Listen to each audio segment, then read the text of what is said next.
Tashxis tashqi va ichki gemoroy, tushish 4-daraja qonash asorati bilan, bundan tashqari yana bitta qo'shimcha kasalliklari bor, ya'ni to'g'ri ichak polipi. Hozir bemorda ikkita jarrohlik amaliyotini o'tkazamiz. Ham gemoroylardan xudo xolasa xalos qilamiz, ham poliplaridan.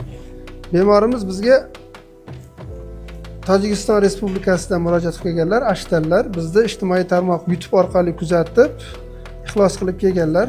Alloh yuzimizni yorug' qilsin. Mana hozir operatsiyani o'tkazyapmiz. Kasalliklarni mana shu yerga tashab, uylariga yengil holatda qaytadilar hojatga. 10-15 kundan keyin bemalol kirib chiqadilar, og'riqsiz, qiyinchiliksiz. Aka, o'zingizni qanaqa his qilyapsiz? Yaxshimi?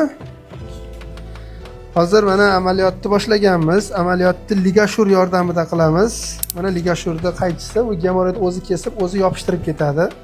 Kavidien zo'r firma. Bu reklama emas, lekin haqiqatan bizning ishimizni ancha yengillashtirgan bu instrument. Bemor ham qiynalmaydi.